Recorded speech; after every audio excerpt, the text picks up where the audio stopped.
Well, hello again everybody, and I'm out here in West Wales in Pembrokeshire for 2 or 3 days, so I thought I'd bring you along with me. And it's a bright sunny day here, but a little bit brisky, so I'm hoping the audio will get to you okay. You're looking at the beach at Tenby, which is in West Wales, and I'm going to spend a bit of time here, going to look at the castle and the town, and probably end up going down to the harbour down there and explore that part of the town. So enjoy walking with me in Tenby. Let's have a look around the local indoor market, shall we?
So a little bit of history about the castle, and particularly the walls.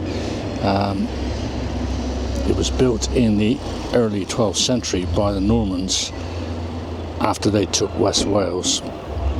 The first stone fortification was built on Castle Hill, a natural defence with cliffs on 3 sides. The purpose was to control the port and protect the Norman settlement. Tenby's harbour was a major seaport in Little England beyond Wales, and we'll go down to the harbour a little bit later. Once the town walls were completed in the late 13th century, the castle became obsolete. It had been abandoned by the end of the 14th century. Today, very little remains. Castle Hill is now a public space with a National Coast Watch institution, Tenby Museum, art gallery and a bandstand. You can still see some ruins and the commanding views that made it so strategic. The hill divides Tenby North and South beaches. Why was the wall built? Well, after repeated Welsh attacks in the 11th and 12th centuries, Earl William de Valence ordered the town walled for protection.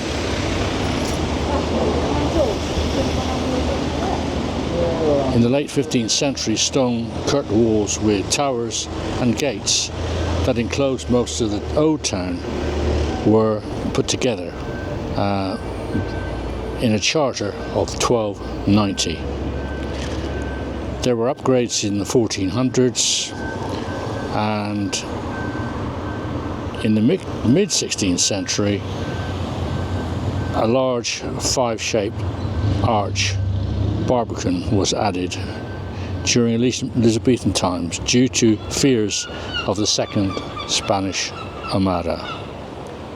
What survives is some of the most complete medieval town walls in Wales.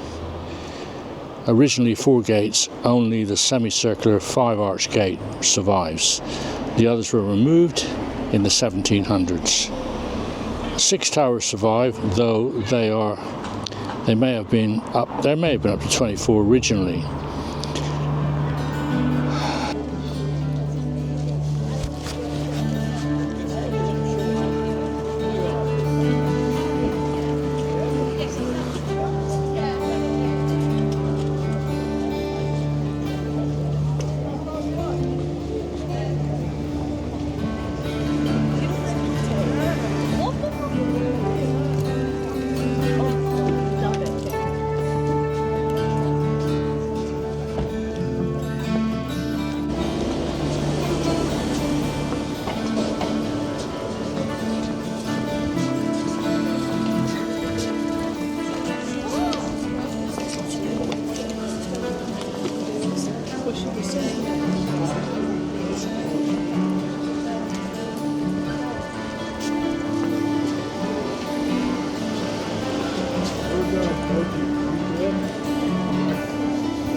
No, not on the road.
I'm heading down to the harbour now.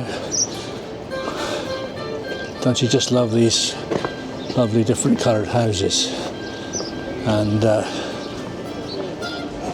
down there it looks like that might have been the Mariners' Chapel for commemorating people lost at sea, possibly.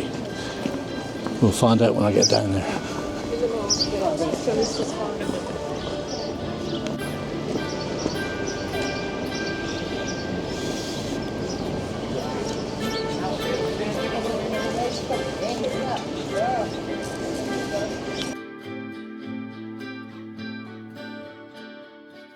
Tail sticks, would you like? Just the one? Lovely. That's £7.80, please.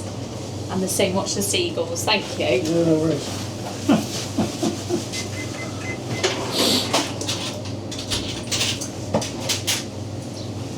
Thank you. Have a nice day.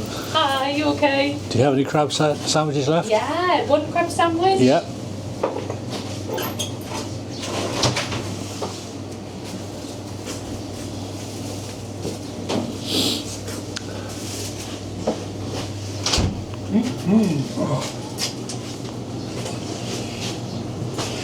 Do you need a bag or just some napkins? Just a napkin, please. Yes. Thank you. Is that everything? At the moment, thank you. And the same, watch the seagulls. I will watch the seagulls. That's £8.85, please. Lovely. Do you need the receipts? No, it's okay, thank you. Lovely. Thank you very Thank much. you. Have a nice day. Will do, will do.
So the next thing we're going to look at is St Catherine's Fort, right ahead of us there. Can you see it? And it was commissioned in 1859 by the Royal Commission, who had a fear that a French invasion by Napoleon III was likely to hit the Pembrokeshire coast. They thought enemies might land on the South Pembrokeshire beaches and attack Pembroke Dock and Milford Haven overland. A chain of forts was planned from Tenby to Freshwater West. Only St Catherine's was actually built. In 1866, the government bought St Catherine's Island from the Tenby Corporation for £800. It was designed and cost £40,000 to build. The design was a rectangular granite fort with 3 casements each side for 7-inch guns, plus 9-inch 12-ton guns installed on the roof. For defence, the north guns covered Tenby Harbour, Saundersfoot Beach, and the south guns covered Penally Beach. At its height, the garrison held 150 men. They entered via a drawbridge over a dry ditch defended by caponniers with rifle loopholes. The French never attacked.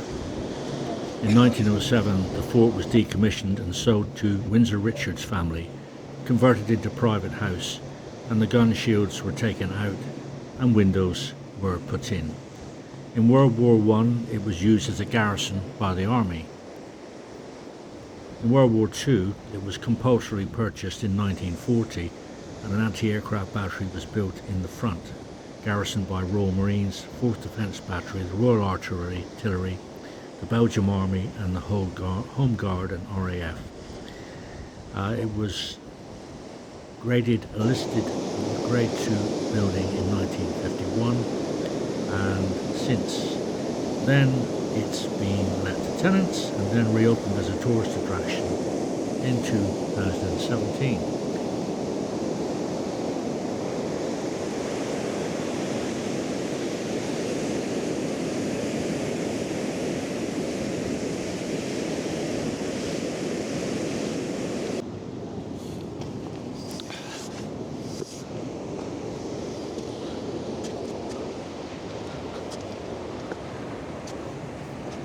I've edited out the heavy breathing as I try and climb up these very steep, uneven granite steps.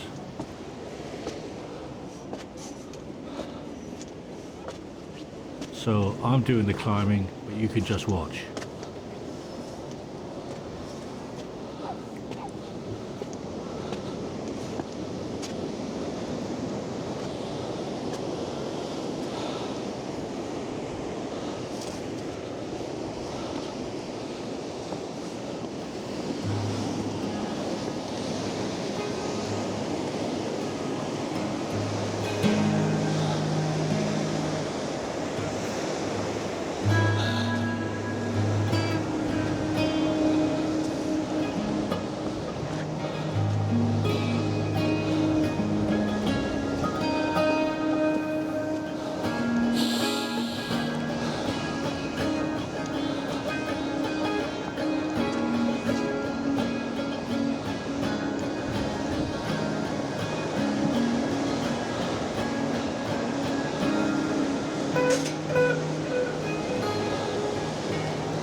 Well, I'm walking back across this wonderful flat beach, and I've just been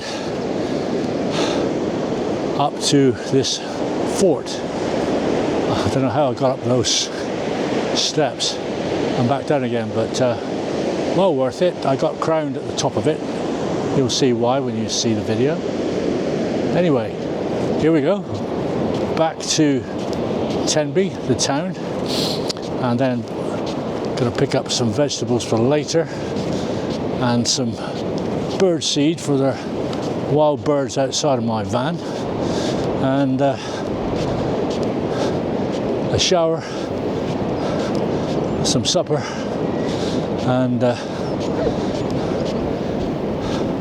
bit of a rest, I guess. Thanks for watching.